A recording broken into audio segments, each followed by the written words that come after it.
Hello. In honour of World Menopause Day, I just wanted to offer you a very short session to support women's health.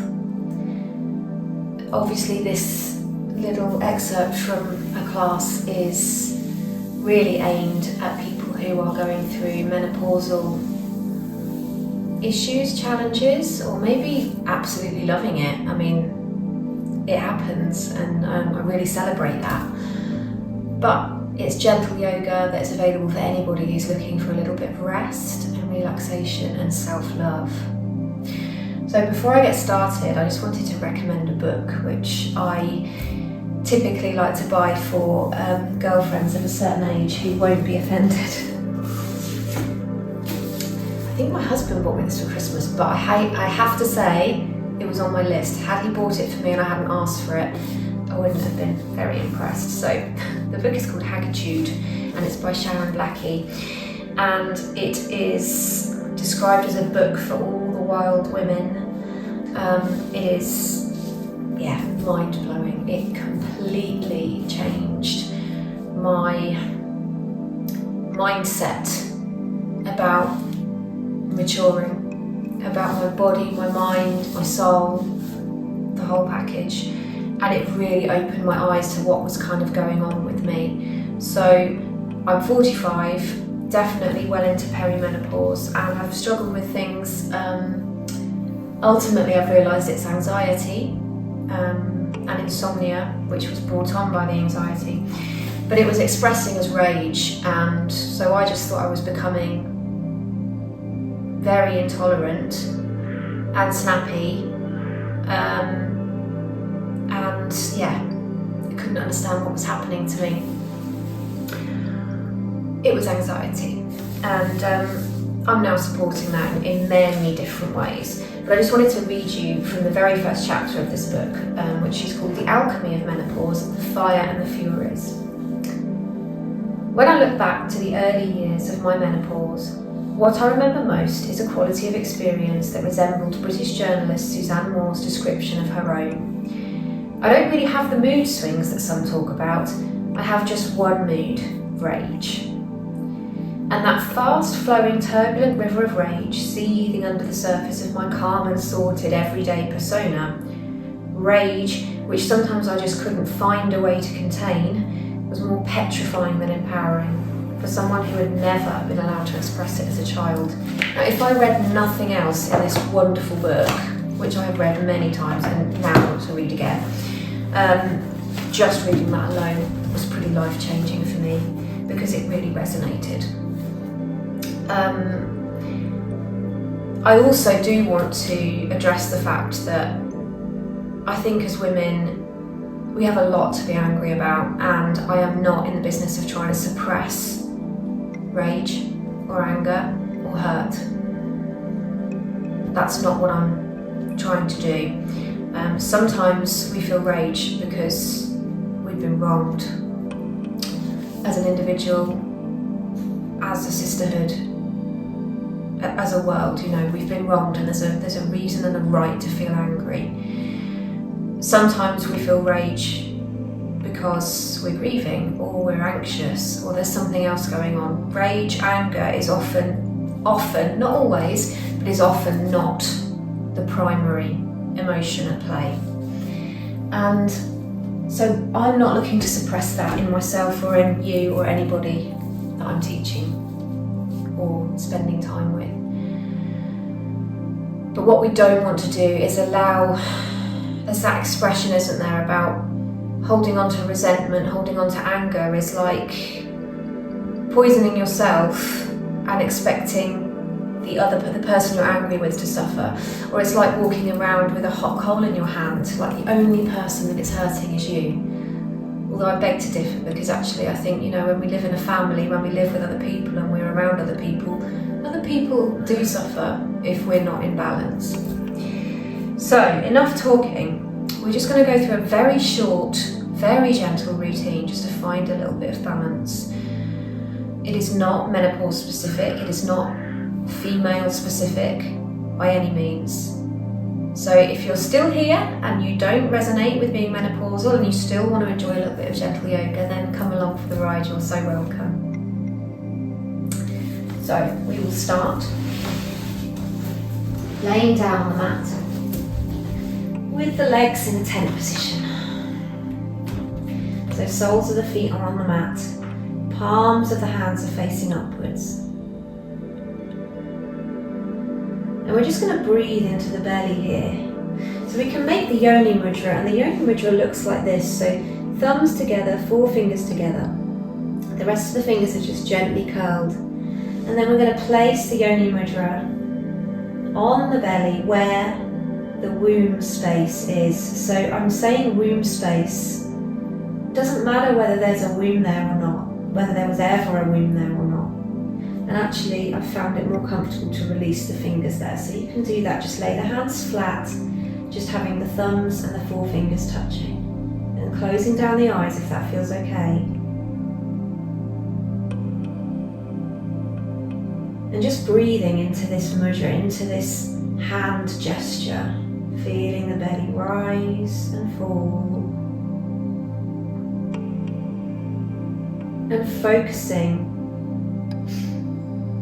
on the area inside the thumbs and the fingers, the womb space, the belly, the sacral chakra, the area of creation and creativity and passion, sexuality and sensuality.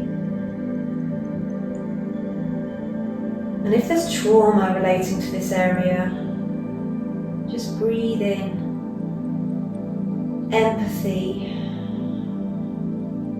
forgiveness. If you feel that you need to breathe in any kind of forgiveness or any kind of releasing of shame or guilt,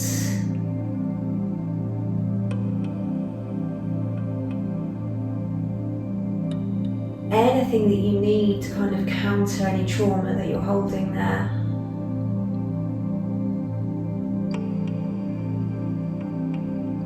And then just reminding yourself how amazing you are.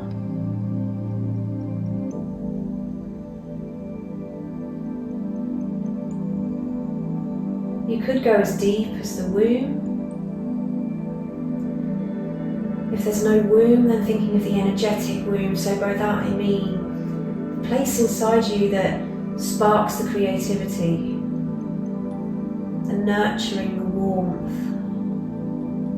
Just giving gratitude for all of these qualities.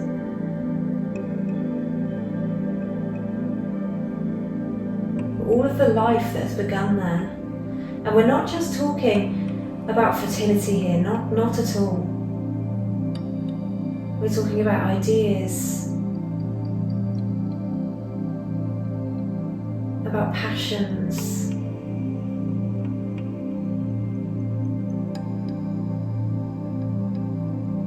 even about relationships, even the relationship with the self.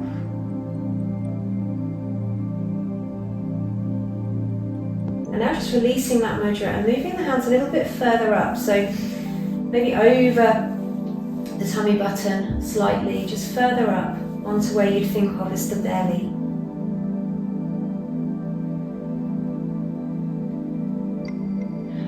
Just breathing in some love for this area. I think a lot of us feel very self-conscious about our midsection.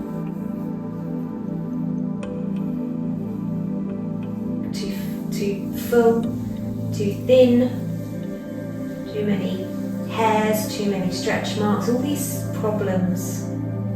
Too much of this, not enough of that. Just let all of that go. You are beautiful and you are amazing.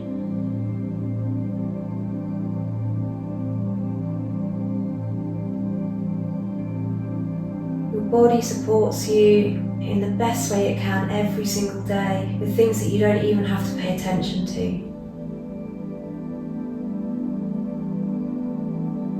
And you're here now giving yourself self-care, self-love, peace. That's incredible. And I'm just releasing the hands down.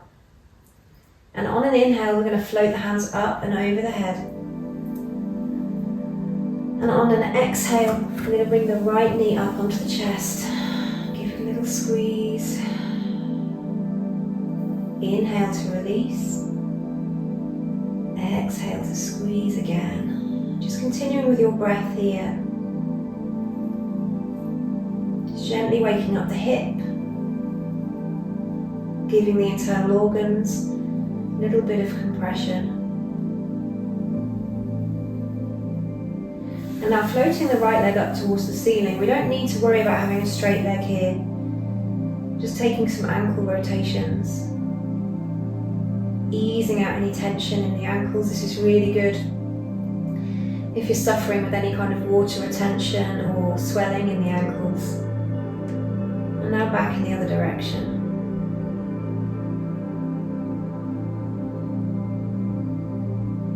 Now gently bending the knee and bringing it back down. Inhaling the hands up and over the head. Exhaling to squeeze the left knee onto the chest. Inhale to push away. Exhaling to come back. Just enjoying this a couple more times.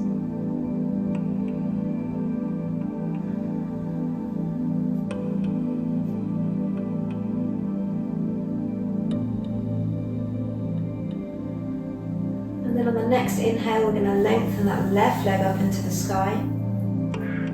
Taking some gentle ankle rotations here.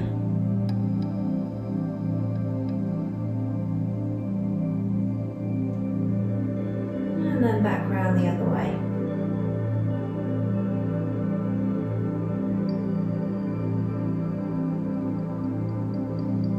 On an exhale, just lowering the foot down. Then we do some very gentle bridge now, just to support the lower back. Sometimes the lower back can become a bit achy, periods can become heavy and erratic. And general thinking has always been not to do inversions when you're on a period. I mean, you have to do what feels right to you, but personally, I've never had a problem with doing inversions when I'm on a bleed. It hasn't affected me, but if there's any concerns around this, just keep it to a pelvic tilt rather than actually driving the hips up, okay? This is one of the most gentle inversions that we can do, and we're going to keep it really gentle today. So, just setting up, making sure that the feet are pressing into the mat a little bit closer to the buttocks than they would be under normal circumstances. Reaching down with the fingertips, and then on an inhale, we're going to push through the feet, gently lifting the hips, the hands, everything up. But maybe as this first lift, it's only just like 2 inches off the floor. And then exhaling to come down with the spine, the arms, the hands, the hips, all the way down. So we're inhaling to come up, really gentle, maybe a little bit higher this time. And exhaling to come down. I'm going to do this 2 more times with your breath.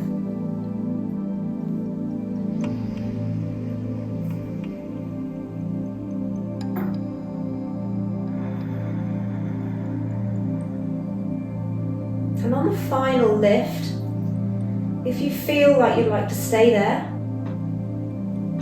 then just stay there for a few breaths. Pressing through the heels.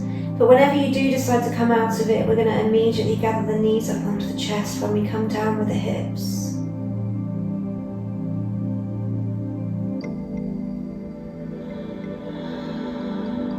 And coming down with an exhale. So floating down and then immediately gathering the knees up onto the chest. And maybe just taking the knees round in a circle, just to ease off that lower back, massage the sacrum into the ground.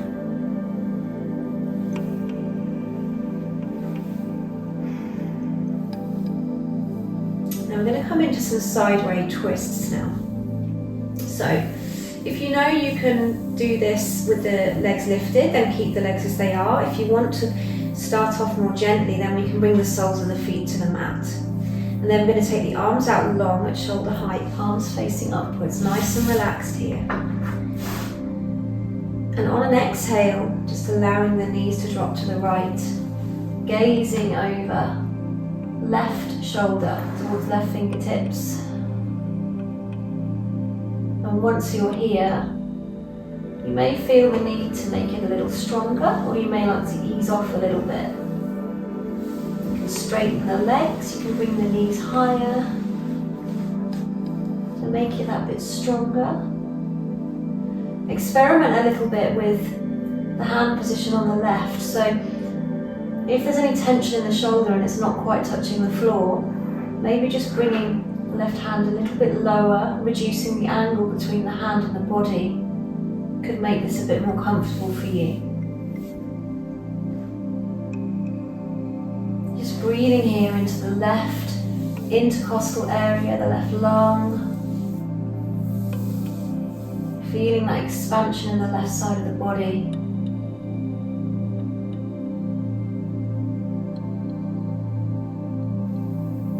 And now just getting ready to come back on an inhale to center.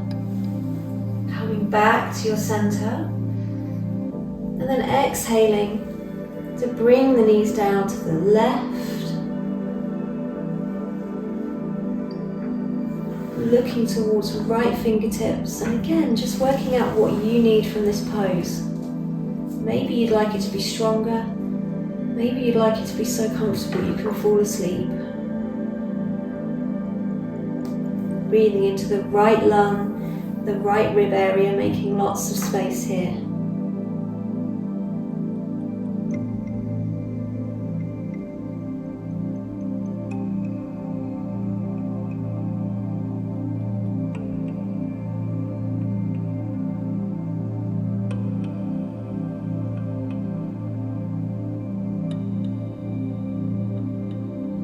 On an inhale, coming back to your center. Rolling the knees over to the right so that we can just gently come up into a seated position.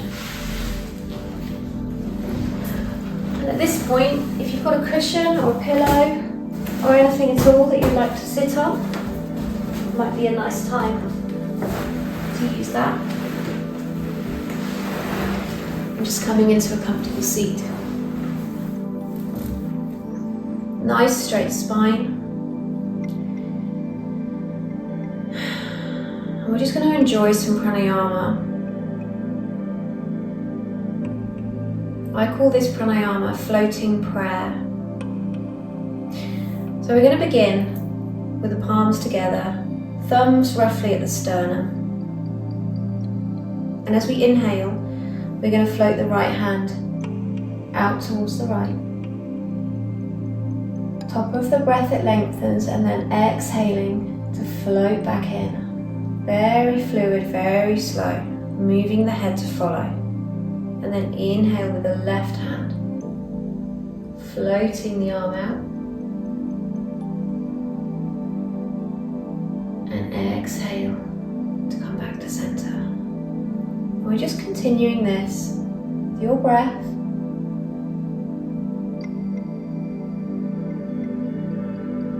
You may like to keep the eyes open and physically follow the hand with the eyes.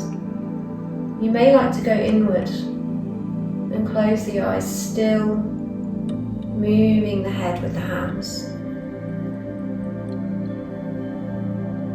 Slow, mindful movement here.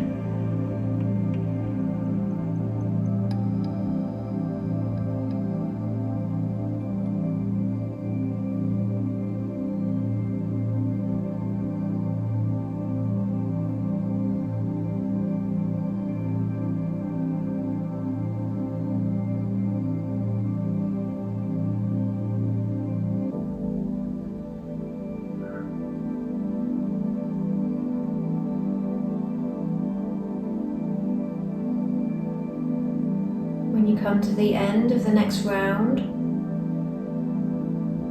just staying with the eyes closed or the gaze soft, and hands in prayer position just for one more breath. And then we're going to release the hands so that they come down onto the knees.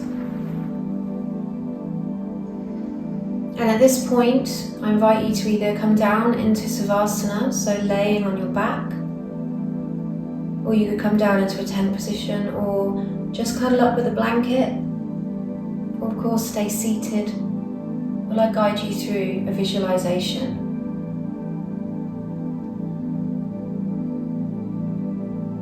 So ideally the eyes are gently closed here.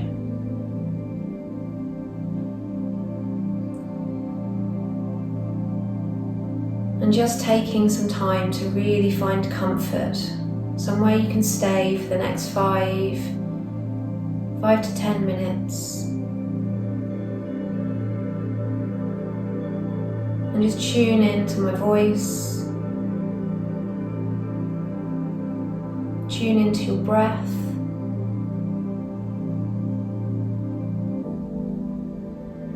Just place any considerations, anything that you've started practice with, anything that you're going to after practice, just hang them up on a little hook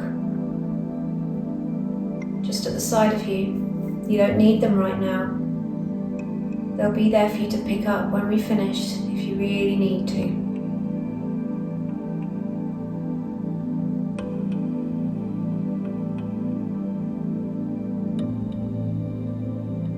So just feeling the breath as it enters through the nose, coming down the windpipe into the lungs. Inflating the belly, the lungs. And then releasing the air, maybe through the nose, sighing through the mouth even. Nourishing the body.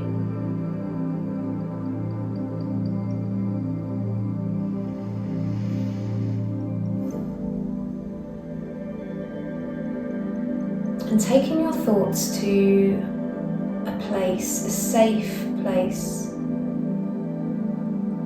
This place could be a fantasy place, it could be somewhere that you've spent time, it could be your home, a childhood memory. It could be anywhere, just somewhere that you feel safe and grounded. And just colouring in all the little details in your mind's eye. And if you find this difficult to visualise, then stick with me, because this next bit could be enough. If you can't visualise a space, then hopefully you can visualise what we're about to try and achieve here. So, in your mind's eye, just imagining with each inhale a white light coming from your heart center, the center of your chest.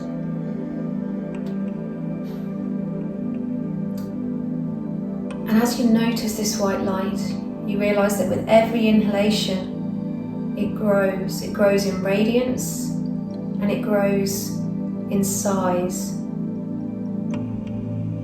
So inhaling now to see it's starting to fill the entire chest cavity. Now maybe it's growing down into the belly and up into the neck. And now up into the face, through the shoulders and the upper arms and the hips.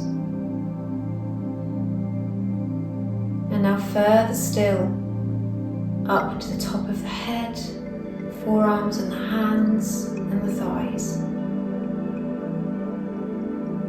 And now inhaling and seeing it come all the way down to the feet. Until you realise that it's almost like you're cocooned in this white light. Secure, protected, completely calm, encapsulated in this good energy.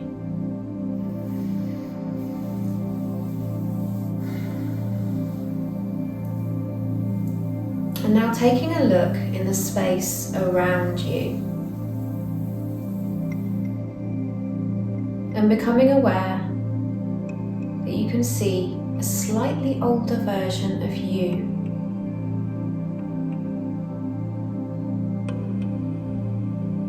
She's just sitting there. She looks welcoming. Perhaps she has a nice warm drink in her hand.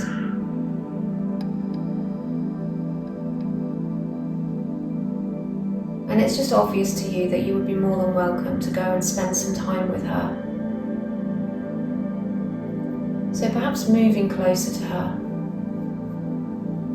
just becoming aware of the energy as you do so, and really having a good look at her. How does she look? How does it make you feel? And perhaps reaching out to hold her hands, even giving her an embrace.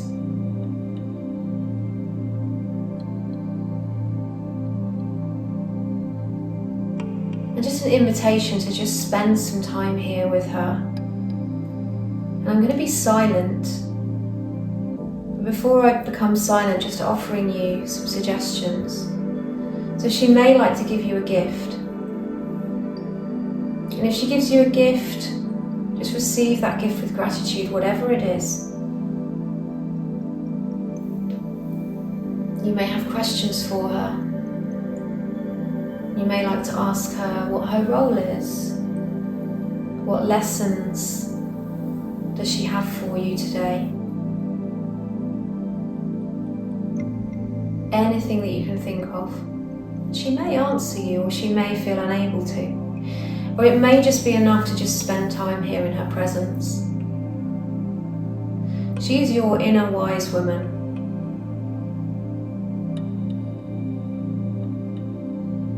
So I'm just going to give you a couple of minutes to just spend that time. And I will let you know when it's time to leave this space and come back to the present.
So,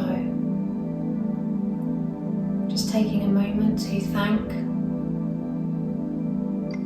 your wise woman. Even if you just sat in silence, just thanking her for her presence. Just saying anything that you wish to say, before just allowing that visualization to dissolve.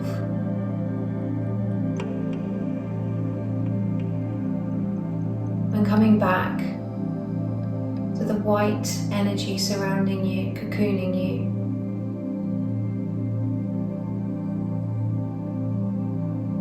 And beginning to notice that with each exhale that you take, the energy withdraws, coming home to the center of your chest, your heart space.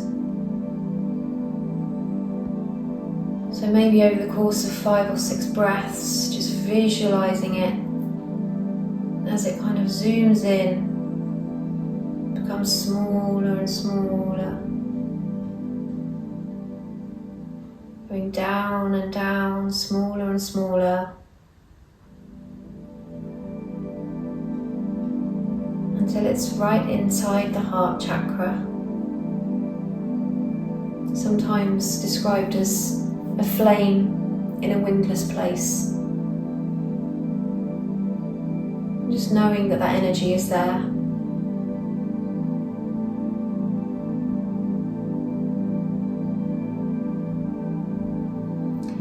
And now just starting to think about waking the body up, so maybe some gentle movements with the fingers, with the toes, maybe a full stretch and a yawn. Ooh.